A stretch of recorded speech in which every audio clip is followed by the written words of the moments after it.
Assalamualaikum warahmatullahi wabarakatuh. Shalom, Om Swastiastu, Namo Buddhaya, salam kebajikan bagi kita semua. Kembali lagi di channel sejarah atau channel belajar sejarah 17 yang mohon maaf channel ini memang didedikasikan khusus bagi saya untuk teman-teman rekan-rekan untuk kita belajar sejarah, menguras sejarah. Yang tujuannya apa? Tidak lain dan tidak bukan untuk meningkatkan jiwa nasionalisme kita, jiwa kebangsaan.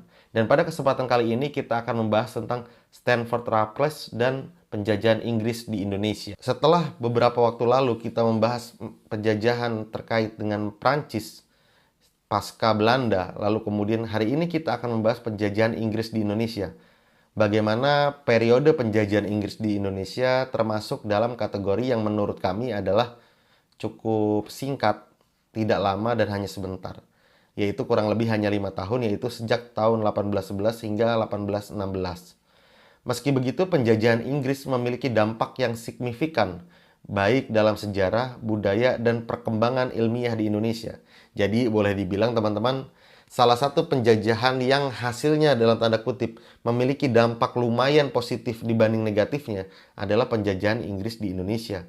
Walaupun kita sepakat bahwa penjajahan di atas bumi, di atas muka bumi itu tidak dibenarkan, walaupun dalam bentuk apapun, dengan iming-iming apapun, dan kedok apapun.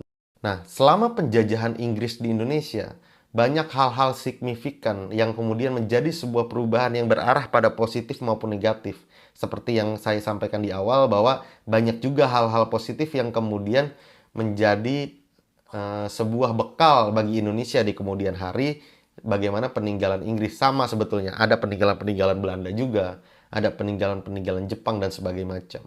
Tapi dalam hal ini, hal yang melatar belakangi kedatangan atau penjajahan Inggris di sini adalah efek dari perang global atau lebih dikenal sebagai perang Napoleonik yang memicu berbagai intervensi Inggris di berbagai wilayah dunia, salah satunya adalah Indonesia. Kenapa mesti Indonesia?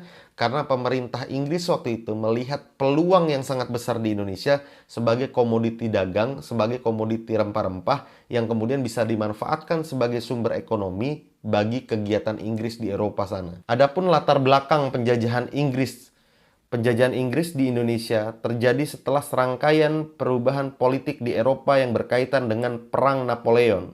Inggris yang saat itu berperang melawan Perancis, Napoleon, melihat Hindia Belanda yang hari itu namanya Hindia Belanda dan hari ini Indonesia, pada saat itu disebut dengan Nusantara atau Bumi Putra, sebagai sumber daya penting yang dapat digunakan untuk kepentingan mereka. Seperti yang saya singgung tadi sebelumnya, bahwa ada kepentingan ekonomi untuk memanfaatkan rempah-rempah dan sumber kekayaan alam di Indonesia untuk dikeduk dan dimanfaatkan untuk kepentingan mereka.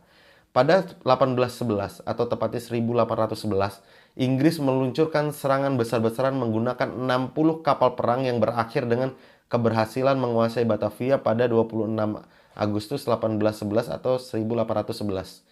Jadi pada waktu itu penjajah Inggris melakukan serangan melalui kapal perang mereka, yaitu ada sekitar 60 kapal perang meluncur dan berhasil mengalahkan Belanda di Batavia. Penjajahan Inggris diteruskan dengan penandatanganan kapitulasi Tuntang pada 18 September 1811 yang menyatakan Belanda menyerahkan Indonesia.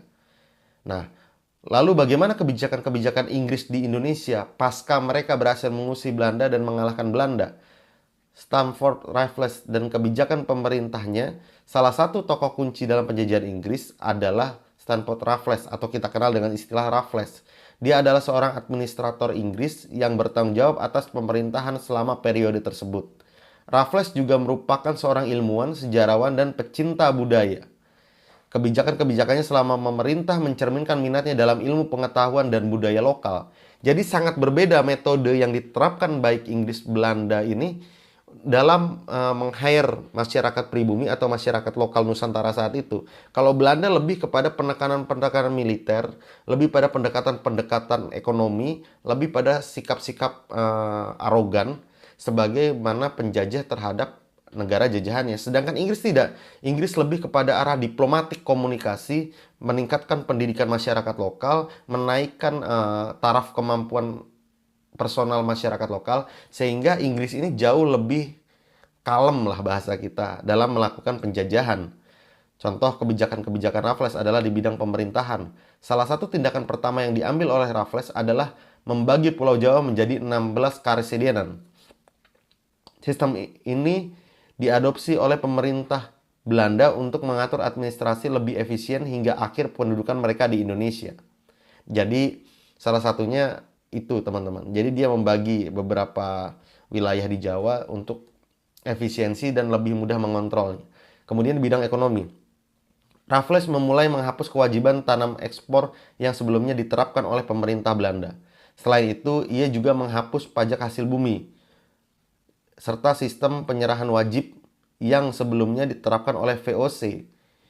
Sebagai gantinya, Raffles mengenalkan sistem sewa tanah untuk mendapatkan kas Inggris. Namun, pelaksanaan kebijakan ini mengalami beberapa kendala, termasuk kesulitan dalam menentukan jumlah pajak tanah karena memerlukan ukuran penelitian mengenai kesuburan tanah tersebut.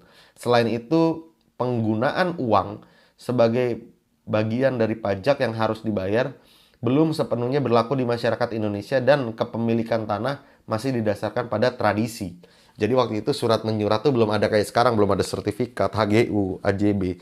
Sehingga Raffles dalam upayanya yang lebih baik dibanding Belanda, yuk kita kenain pajak sewa aja deh. Nggak usah lu jadi terserah mau jual ke siapa. Tanamnya terserah mau tanam apa. Nggak kayak Belanda yang tanamnya harus A, setornya harus ke Belanda dengan harga yang murah. Masih dipajakin pula. Nah, Inggris berusaha merubah itu melalui Raffles, tapi sayang menemui banyak kendala. Lalu kemudian di bidang hukum, Raffles mengubah pendekatan hukum yang sebelumnya berdasarkan ras warna kulit selama pemerintahan Daendels menjadi lebih fokus pada beratnya kesalahan individu. Ini adalah langkah signifikan menuju penerapan hukum yang lebih adil dan objektif.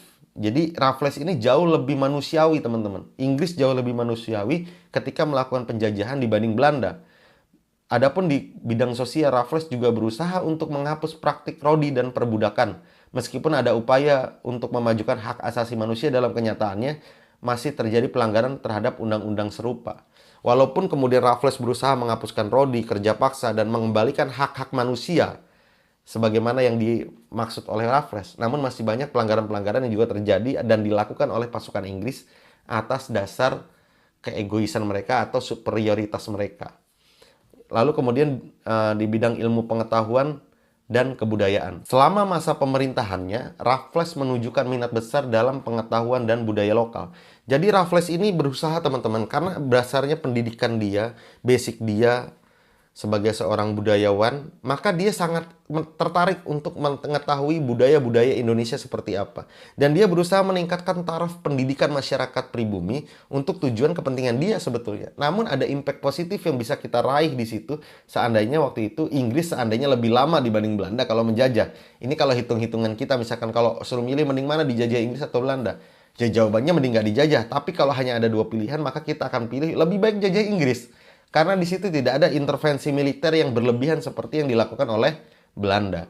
Ia mendukung perkumpulan ilmiah seperti Bataviasch Genootschap serta mengundang ilmuwan dan peneliti asing untuk menjalankan penelitian di Indonesia. Raffles juga membuat kontribusi signifikan dalam bidang ilmu pengetahuan dengan menulis buku berjudul History of Java pada tahun 1817 di London. Dia juga menulis buku History of the East Indian Archipelago. Selain itu, Raffles membuat penemuan berupa bunga Rafflesia arnoldi yang saat ini diyakini sebagai bunga terbesar di dunia. Bunga Rafflesia itu penemuan dari Raffles, teman-teman. Temuannya ini menjadi bukti penting dan dalam rekognisi flora Indonesia di dunia internasional. Jadi jasanya Raffles hari ini masih bisa kita rasakan. Bagaimana ada satu bunga yang jarang ditemui dan Indonesia punya, yaitu bunga Rafflesia tadi, menjadi salah satu ikon dunia, menjadi salah satu istilahnya keajaiban dunia, walaupun beda konteksnya dengan Candi Borobudur dan sebagainya macam. Tapi kita perlu bangga. Perubahan sosial dan budaya. Selama pemerintahan Inggris, terjadi perubahan signifikan dalam masyarakat. Raffles mendukung pendidikan dan perkembangan intelektual di kalangan masyarakat pribumi. Dia mendirikan sekolah-sekolah baru dan memperluas akses pendidikan. Ini memainkan peran penting dalam proses perubahan sosial dan pendidikan di Indonesia. Jadi Inggris ini jauh lebih memanusiakan manusia, memakmurkan daerah jajahannya. Makanya ada istilah negara persemakmuran bekas jajahan Inggris seperti Malaysia misalnya. Jadi ketika Belanda hanya membolehkan sekolah bagi masyarakat Belanda di Indonesia waktu itu, dan hanya anak-anak petinggi seperti bupati, adipati dan sebagainya macam yang boleh sekolah, sedangkan Inggris tidak.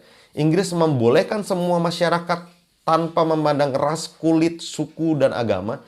Yuk, kalian boleh menempuh pendidikan, saya buatkan sekolah, saya berikan akses pendidikan yang lebih luas supaya intelektual kalian maju. Inilah hebatnya Raffles. Walaupun dia seorang penjajah, namun ada sisi baik dalam dirinya yang mungkin menjadi cikal bakal pendidikan kita hari ini. Nah, kita masuk pada tahap akhir, yaitu tahap berakhirnya penjajahan Inggris. Kenapa sih penjajahan Inggris ini bisa berakhir dan begitu singkatnya? Gejolak di Eropa atas situasi Inggris dan Belanda juga berdampak pada pemerintahan Indonesia di bawah Inggris. Penandatanganan perjanjian London pada tahun 1814 atau 1814 menandai kembalinya Indonesia kepada Belanda dan mengakhiri masa pemerintahan Inggris. Belanda secara resmi kembali menguasai Indonesia pada 1916. Meskipun pada masa pemerintahan relatif singkat, Raffles meninggalkan warisan yang berkelanjutan dalam budaya, ilmu pengetahuan, dan administrasi di Indonesia. Banyak jalan, bangunan, dan situs dinamai menurut namanya seperti Jalan Raya Bogor, dulu Buitenzorg, dan menghubungkan Jakarta dengan Bogor. Jadi itu teman-teman. Adapun referensi yang saya pakai adalah Raffles TS 2021 History of Java in Travels, Exploration and Empires 1770 hingga 1834 part 1 volume 2. Jadi begitu teman-teman. Kita mengenal banyak penjajahan yang ada di Indonesia hari ini. Mulai dari Portugis dengan metode diplomasinya, mulai dengan kemudian ada Belanda dengan metode arogansinya dan VOC-nya dengan penindasannya, lalu kita kemudian mengenal Prancis dengan metodenya yang begitu unik, dan hari ini adalah Inggris. Next kita akan bahas tentang Jepang, salah satu yang juga ikonik dan cukup dikenal karena Asia menjajah Asia, dan keruntuhannya juga cukup menarik karena ada peran Amerika dan sekutu di sana. Terima kasih, semoga kita sama-sama terus giat belajar sejarah. Ada kurang lebihnya, ada kesalahannya, saya mohon maaf. Silahkan cantumkan kritik dan sarannya di kolom komentar. Kalau mau request judul atau bahasan sejarah terkait apapun itu, silahkan di kolom komentar. Jangan lupa like, comment, and subscribe supaya kita sama-sama belajar dan sama-sama semangat. Terima kasih. Assalamualaikum warahmatullahi wabarakatuh.